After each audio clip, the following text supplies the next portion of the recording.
দলের একটা নমিনেশন আপনি বাতিল করেননি, বাকি সমস্ত দলের করছে। কেন?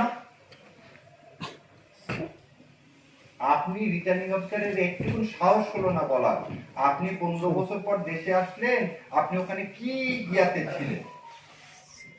এক্সপ্লানেশন চাবেন না আপনি? চান। তার মানে প্রশাসন নিরপেক্ষ না। তাহলে এটা আমি মাথায় ঢুকালাম।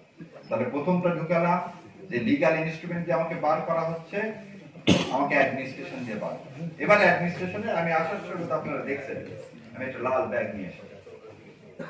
লাল ব্যাগের একটা কাহিনী, লাল ব্যাগের কাহিনীটা হচ্ছে 2008 সালে ইলেকশন কিভাবে হয়েছে সেটা হচ্ছে এই দুইটা কাপ দিয়ে। ধরে নেন এই কাপটা আপনাদের সবাইকে দেখানো হবে, আপনারা সবাই খুলে গেছে, সেটা ফাঁকা ফাঁকা না?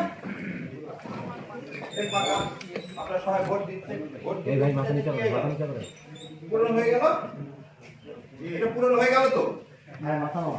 এখন এটা পূরণ হয়ে গেছে, ভোট হয়ে গেছে, আমি কি করবে? এটা উনি ধরেন প্রিজাইডিং অফিসার, ওনার রুমে জমা দিলাম, দিয়ে ওনার কাছ থেকে আরেকটা ফাঁকা নিয়ে এসে আপনাদেরকে দেখায় দিলাম। ওইখানে পুলিশ অফিসারও নাই, পুলিশও নাই।